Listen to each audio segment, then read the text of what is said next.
I'm LaShonda Milner. This is FCSO 34 News, The Week in Review. Look forward to previewing Tanglewood's Festival of Lights within this segment.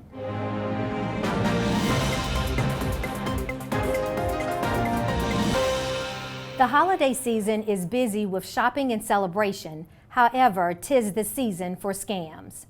We have been notified that people are receiving calls in reference to winning $1 million from Publishers Clearinghouse.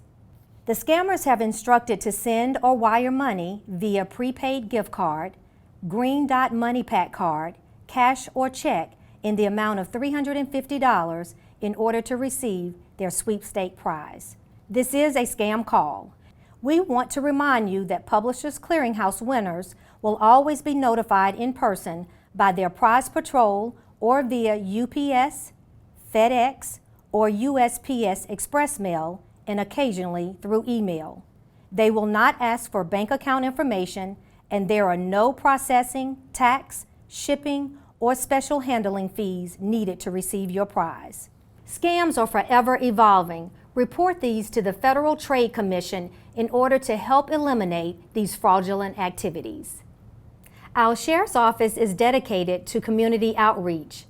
We address community needs while establishing relationships with our neighborhoods, schools, nonprofits, and churches.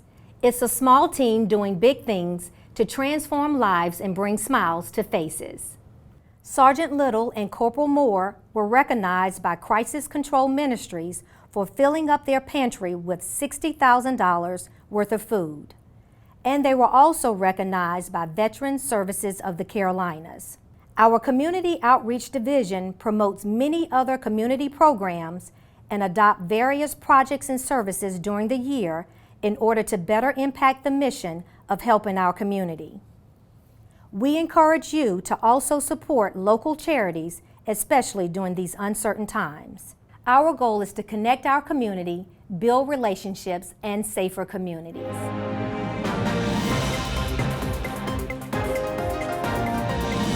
The temperatures have indicated that winter has arrived. Emergency management is encouraging everyone to plan and prepare now for potential hazardous winter weather. To help ensure your safety, we recommend you to always keep at least 3 days' supply of non-perishable food in your home. Keep other heating sources and fire extinguishers on hand and make sure family members know how to use them. Properly vent kerosene heaters and keep electric generators outside, away from open windows and doors to prevent carbon monoxide poisoning. We are here to keep our community safe and warm.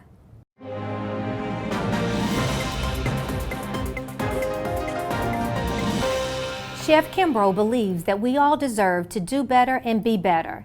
His leadership and vision have contributed to the changes of the policies, procedures, and programs at the detention center. We continue last week's story with conversations from 2 council members, Dr. Jack Monell, professor of Winston-Salem State University, and Dr. Allison Matthews of Maya Angelou Center of Health Equity. Dr. Matthews shares how her expertise brings value to the goals of the council.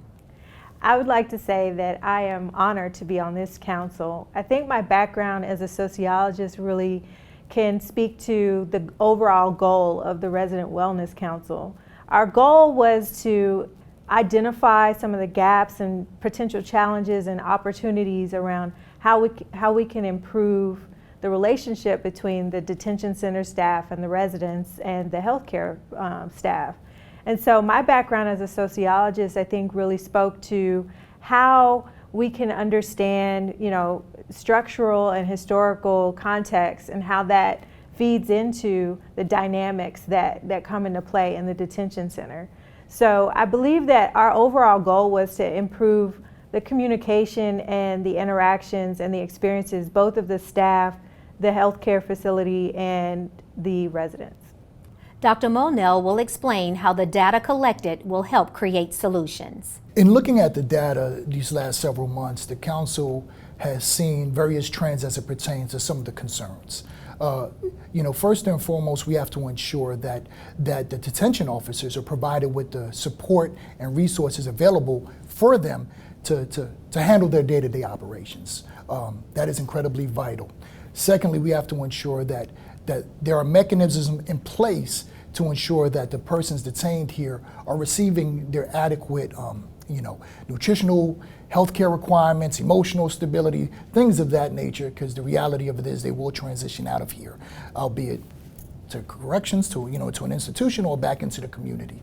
And more importantly, the council wishes to ensure that all persons involved with the detention center are safe, are secure, and that the environment, as best can be an environment where persons who are detained here, whereas they're being held accountable for whatever infractions or awaiting trial or things of that nature, they are also being treated in a manner that's conducive to any citizen within our society. These forward-thinking ideas and solutions will continue to enhance the resources needed to reduce the possibilities of our residents returning to the criminal justice system once released.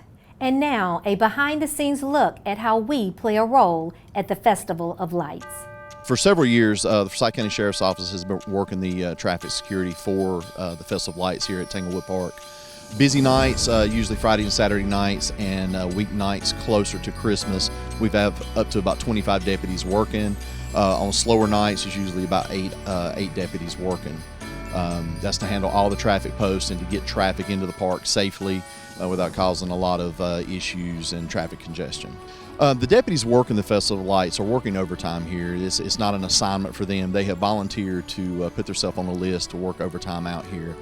On nights when it's very busy, especially those Saturday nights when we're dumping the ramps, a lot of the motorists get aggravated and they get mad, and a lot of them start yelling at the deputies, and they have to understand that we don't want to have to dump the ramps. We want everybody to be able to get inside of the park, but when we have more cars that can fit on the road and fit inside the park, we have to look out for motorist safety and get them off the highway. We can't let people back up on 40.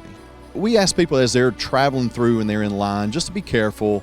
Watch your distance in between the cars.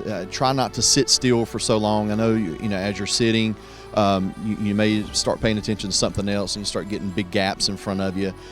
Try to be mindful of when traffic's moving and move up with them, and watch for the deputies. Some of the places out here are a little dark, but we try to keep it lit up as best we can with a light cart and patrol cars and traffic wands, and we do wear our safety vests, so we make sure that we're visible. We did unfortunately lose a deputy out here a few years ago in broad daylight right in front of the park. So we ask everybody just to be mindful of what we're doing out here and just to be safe and look out for each other.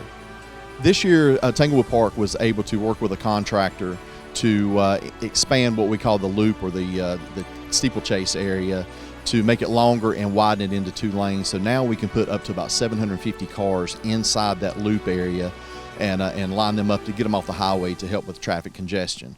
But this year, with COVID, there's not a lot out there for people to do and the families to do, and so there's more people coming to the Festival of Lights to join the festivities. Past couple of years, Festival of Lights has gotten even busier. One of the things that we have to do when people line up is traffic backs up on Harper Road and then on the ramps going to I-40. So when the traffic backs up, we have to dump those ramps, send them back to the direction that they were originally traveling to the next exit, and turn around and come back. The reason we have to do that is due to traffic safety. We can't allow traffic to back up on 40 because it would cause a catastrophe.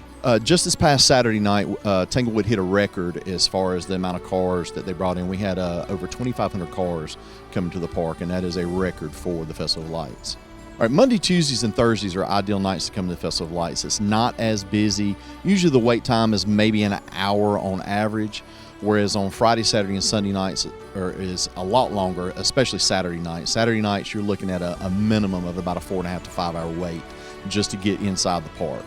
So that it takes a long time. We ask people that if you're backed up in traffic on Harper Road, on the ramp, and you've gotten dumped several times to go back to Davie County, it may be one of those times where you just say, hey, we're not going to come tonight, maybe come back on a weeknight so you can get through safely.